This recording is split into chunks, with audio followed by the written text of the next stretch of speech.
prazer receber vocês aqui de novo. Eu sou Bia Oliveira, uma das colaboradoras aqui do Museu da Diversidade Sexual, e para mim é uma honra receber vocês em mais um episódio desse nosso novo bloco de episódios de podcast, em que a gente resolveu discutir um pouquinho mais sobre temas que são cotidianos a pessoas da comunidade LGBTQIA+, e quem melhor para discutir esses temas que não as próprias pessoas que fazem parte do Museu da Diversidade Sexual.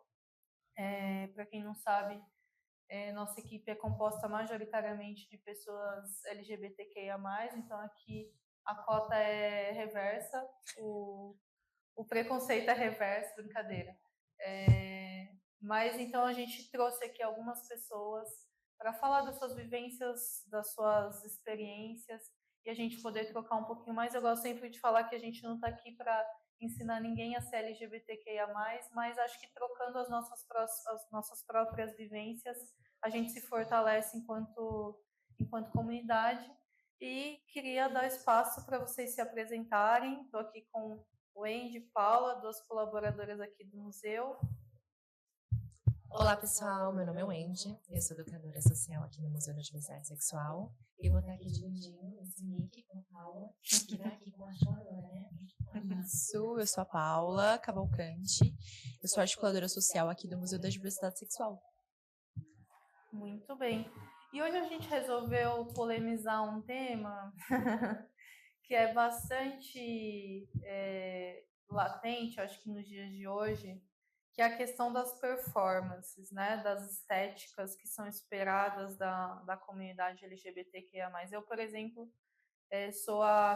fui a criança que todo mundo falava assim, mas também todo mundo já sabia, né, porque todo mundo já sabia que eu era sapatão, porque eu cresci como a menina que era a menina moleque, né, que brincava com os meninos, que jogava futebol.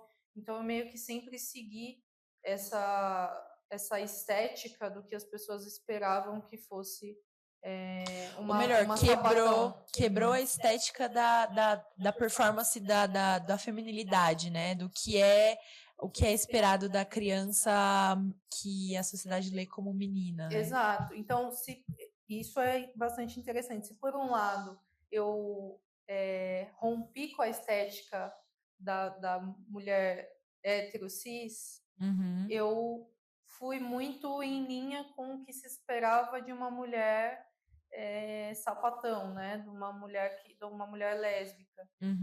Então isso para mim, a questão da estética sempre foi uma questão latente, que fez parte dessa minha construção enquanto pessoa LGBTQIA+. Então meio que isso já foi empurrado para mim desde o início. Hoje em dia acho que eu até consigo refletir um pouco mais sobre o quanto disso é o que as pessoas me disseram que eu teria que fazer, o quanto disso é o que realmente eu sou e eu gosto. Eu queria saber como é que foi isso para vocês. Quer começar? Legal.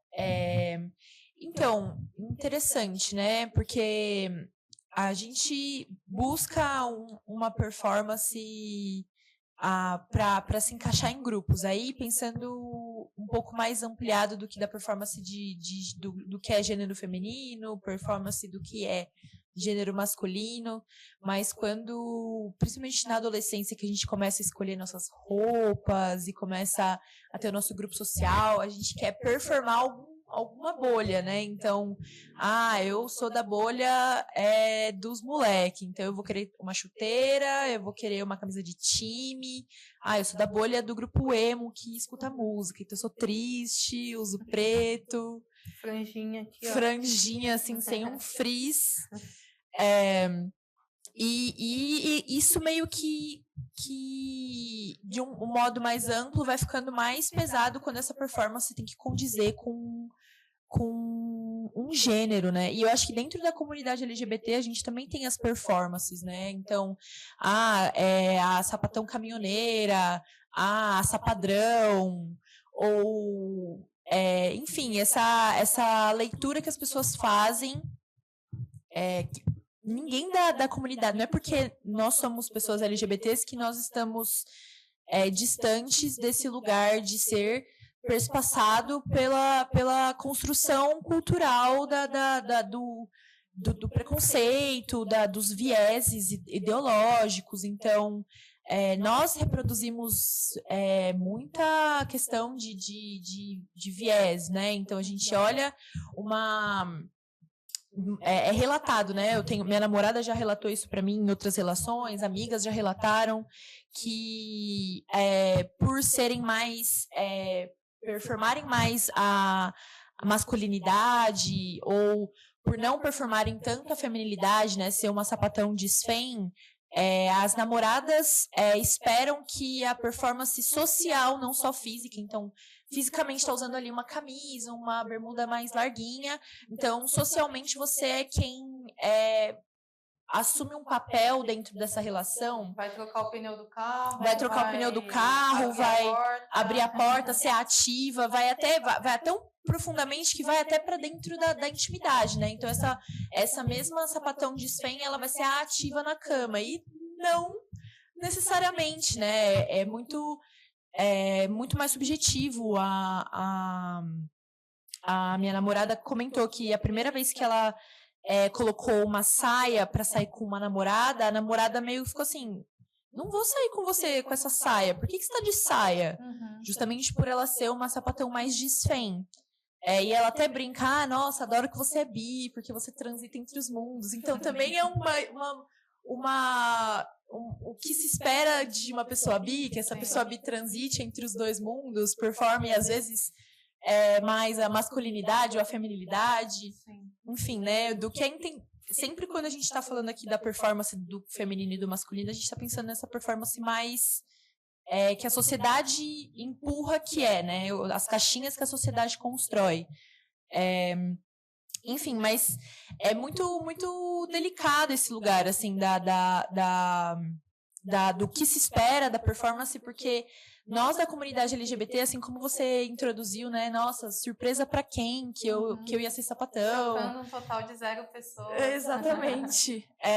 Mas, e aí, dentro, você saiu de uma bolha heteronormativa, entrou numa bolha dentro da comunidade LGBT, e ainda são colocados expectativas referentes à sua performance. E se um dia você quebrar com isso, o que acontece? Que as pessoas ficam meio sem entender, assim. Talvez a própria identidade seja novamente questionada, né? Seja isso. A prova por conta da performance. E para você, Wendy, como é que foi isso no processo de se entender, de se descobrir? Como é que você sentia ou sente isso ainda hoje? Então, comigo foi um processo um pouco diferente, por causa que tem 2 camadas, né? Tem um recorte de falar sobre identidade de gênero, mas como isso também acaba arremetendo um pouco à sua própria expressão. Eu sempre fui uma criança que sempre fui feminina. E é interessante porque sempre quando eu analiso um pouco a minha infância, eu tinha uma questão muito legal de que eu já conseguia me ver como uma mulher, mas eu não conseguia reafirmar isso fisicamente. Porque como a gente tinha, assim, eu pelo menos, foi colocado que a minha vida era para seguir um tipo de caminho, mesmo eu não concordando, de uma certa forma eu seguia essa vida que foi imposta para mim. Só que ao mesmo tempo eu conseguia construir isso nas brincadeirinhas. Então eu ia criar uma personagem que ela, na verdade, sou eu e ela é uma mulher. Então como eu conseguia projetar isso em outras atividades? Projetar essa performance, né? Essa performance. E aí só quando eu consegui chegar à adolescência, eu consegui não só ter coragem, mas autonomia de eu conseguir. Não, acho que agora é a minha transição completa. Porque a transição mental, de eu conseguir entender isso por si própria, como isso poderia impactar as minhas relações sociais, isso foi sendo construído da infância até a vida adulta. Está sendo construído ainda, querendo ou não. Mas eu acho que de você conseguir ter essa autonomia de você falar: mundo, eu sou dessa forma e infelizmente vocês vão ter que aceitar ou respeitar, que é o mínimo. Isso foi na adolescência, porque na adolescência eu acho que eu cheguei no nível de conseguir ter muitas vivências. A minha família sempre foi assim, LGBT friendly, então eu sempre frequentei espaços de mulheres lésbicas, porque a minha tia, que agora é falecida, mas ela tinha um bar de mulheres, de ladies, né, assim, e eu sempre frequentava, então, essa relação com mulheres lésbicas. Então, a minha maior referência de mundo sempre foram mulheres, independente da sua orientação sexual e identidade. Eu acho que eu comecei a me colocar como uma travesti foi quando eu comecei a vivenciar mais com mulheres transvestis. Porque eu comecei a perceber que, por mais que o mundo fale que existe um modelo específico de mulher, na verdade, isso é uma mentirinha. Porque mesmo entre as mulheres cisgêneras, existe uma gama alta de mulheridade. Então, quando você consegue perceber que ser mulher vai além da genitália, isso me deu muito mais segurança de que, cara, eu posso ser fêmea também. Eu não preciso ser uma travesti totalmente sexual, mas eu posso ser fofa, eu posso ser doce, eu posso ser fashion, eu posso ser o que eu quiser. Então, eu acho que isso foi uma coisa muito legal que eu comecei a sacar, que não precisava me cobrar de ser uma coisa ou outra. Eu poderia ser tudo, sabe? Como se fosse quase uma boneca de verdade. Eu posso me fantasiar de coisas que eu imagino pra mim, desde que isso me deixa confortável. Então, eu gosto de migrar uma coisinha mais hipster, mas às vezes eu fico oscilando numa coisa mais, assim, femme fatal, sabe? Aquela poderosa. A que chega, que bate, a que diz, a que faz. Então, acho que isso me ajuda a me conectar mais com a minha identidade, porque é isso, o mundo sempre vai querer vamos dizer assim, legitimizar as nossas existências. E às vezes a gente se sente inseguro de a gente conseguir expressar o que a gente pensa pra gente.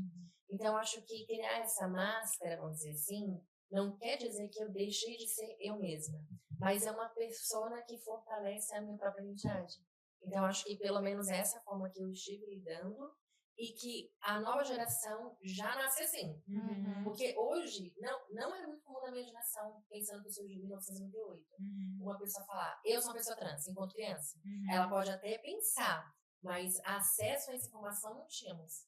Agora, ter bebês que começa a dialogar isso de uma forma com os pais, eu acho sensacional. Isso só é uma forma de mostrar que hoje o mundo cada vez mais está tendo uma liberdade de deixar a gente viver do jeito que a gente poderia ser mesmo, como nós mesmos. Não que um sistema falou, olha, existe só homem e mulher e cada um vai ter que ser dessa maneira. E aí, porque, por exemplo, sempre falaram que eu ia ser um homem gay. Mesmo eu nunca ter me conectado com isso. Até porque, na verdade, eu sempre tive desejos apenas exclusivamente com mulheres, enquanto adolescência. Só por volta da vida adulta que eu comecei a falar, eu quero, até que eles são gays, né? Acho que eles merecem também a minha atenção. Então, acho que conseguir enxergar a minha identidade junto com a minha orientação sexual foi uma coisa que desinibiu muitos problemas que eu me cobrava. Porque se as pessoas falam que eu sou homem gay, então eu preciso performar o quê? Uma masculinidade que muitas vezes é frágil, que é esse machão. Não, porque eu já não me vejo aí. Então eu já não sou gay por conta dessa ideia do que se diz ser homem. Mas se eu sou uma mulher, qual mulher que eu gostaria de ser? Será que é essa delicada, recatada do lar?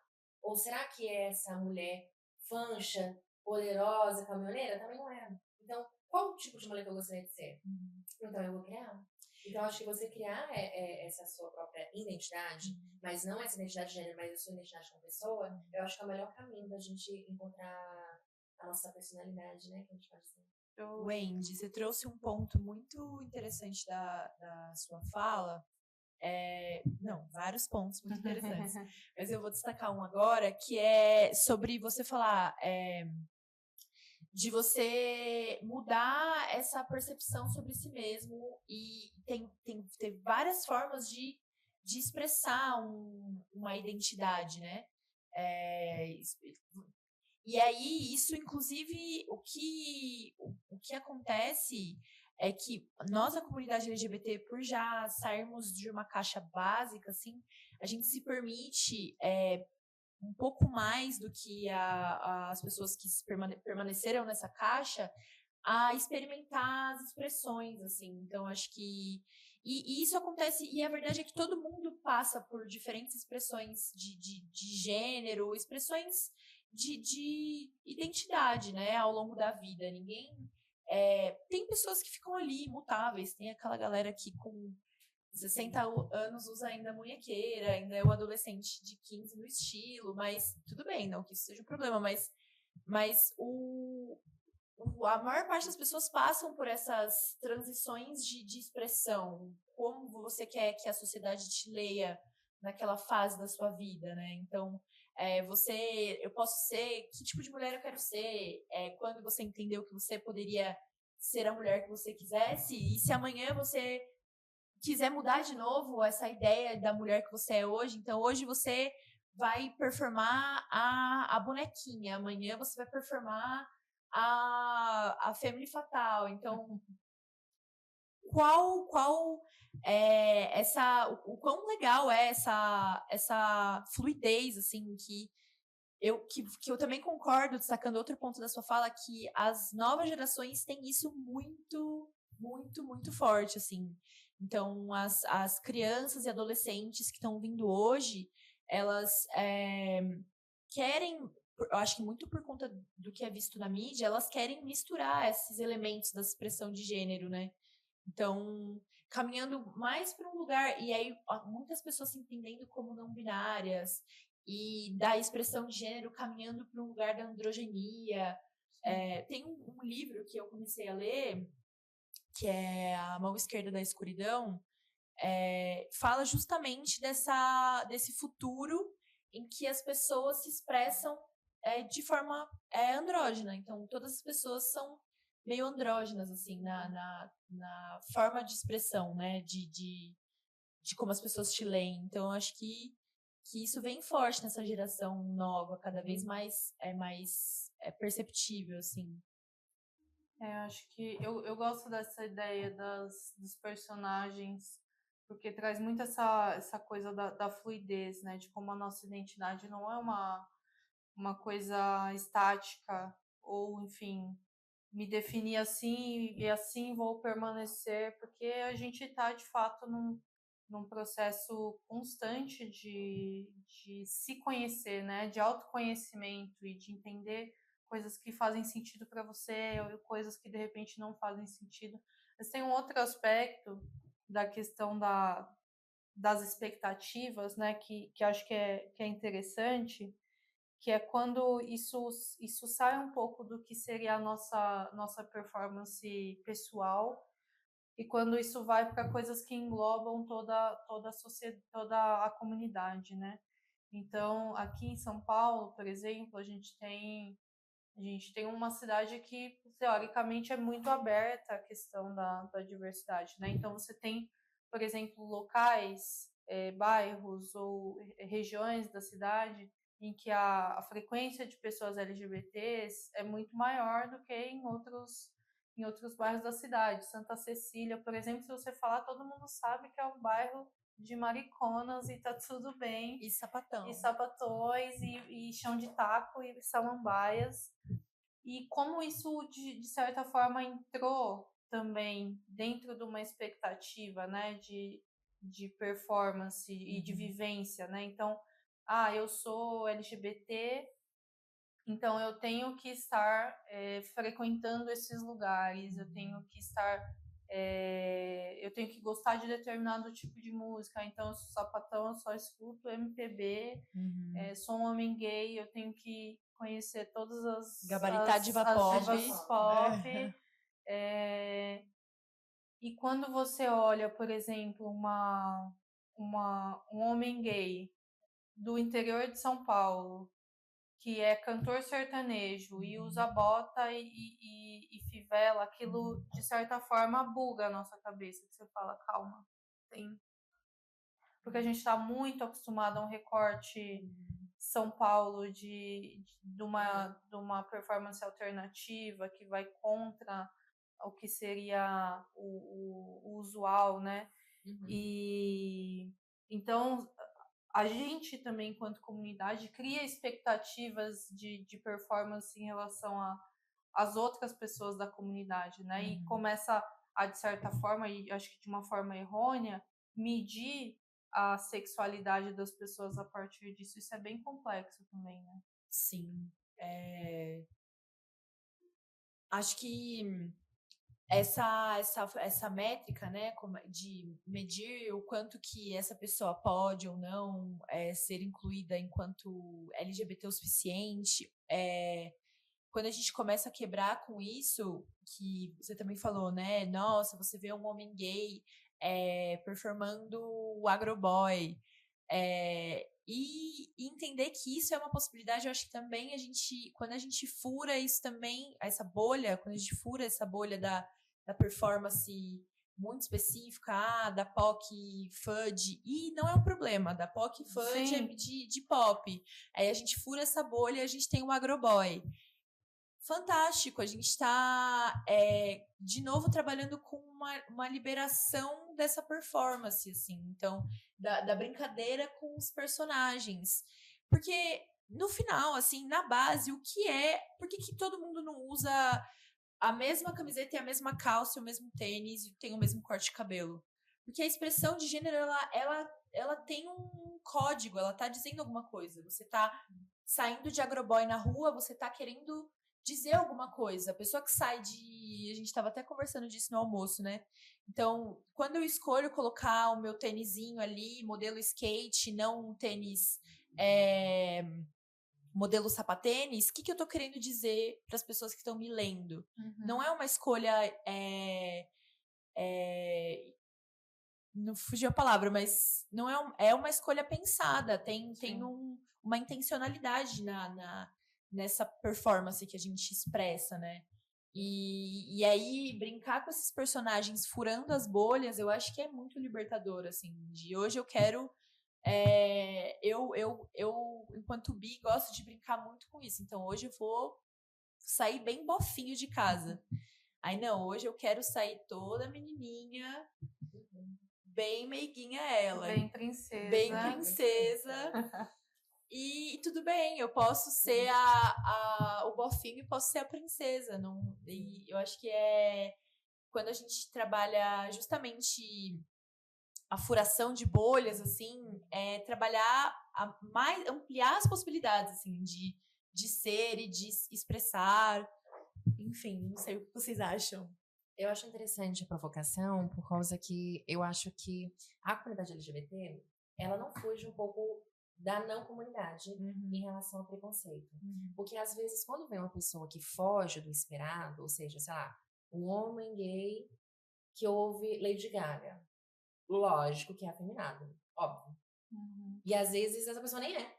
Ou, às vezes, essa pessoa nem é gay para início de conversa. E aí, a gente começa a querer caracterizar a personalidade e a identidade da vida da pessoa com base no que ela consome, com base no que ela veste, o que ela acredita. Porque eu lembro que quando eu era, assim, tinha 6 anos de idade, e eu achava super chique usar cores pastéis, e as minhas cores preferidas sempre foram rosas e azuis. Será um sinal? Eu não sei. Mas a questão é que eu sempre achei legal. E eu lembro que alguém falou assim, você não pode usar rosa. Rosa é de garota.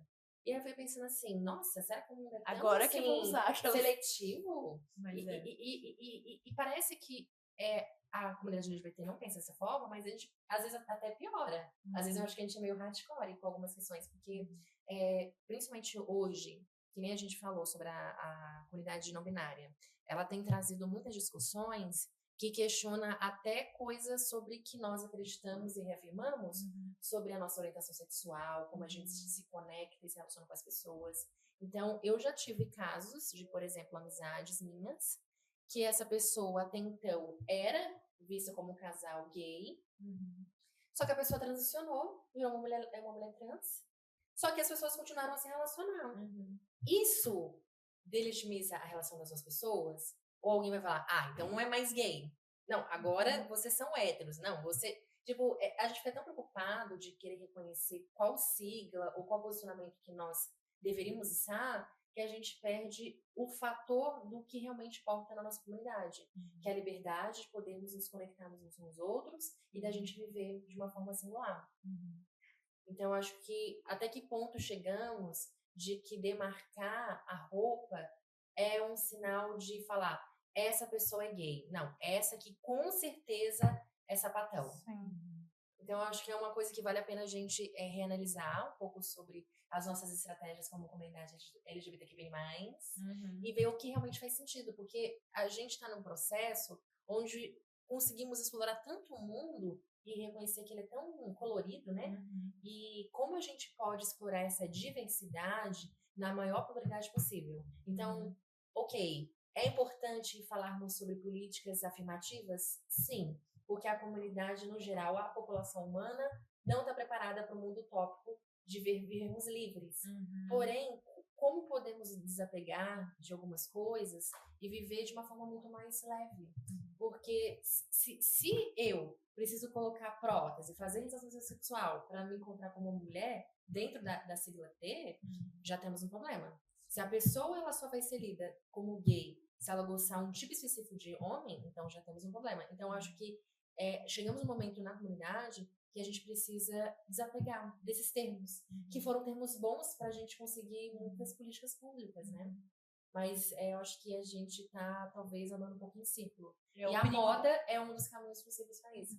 É o perigo da caixinha, né? É o perigo da caixinha. Eu gosto dessa leitura, Wendy, me fez pensar bastante sobre essa...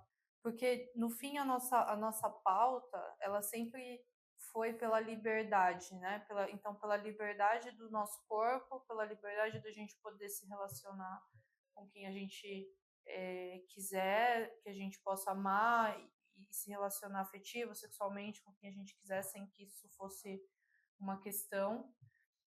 E aí acho que muito por conta de como isso foi levado socialmente ao longo dos anos, e aí a gente entraria numa questão muito mais profunda das raízes da LGBTfobia no Brasil, a gente teve que se organizar de uma forma...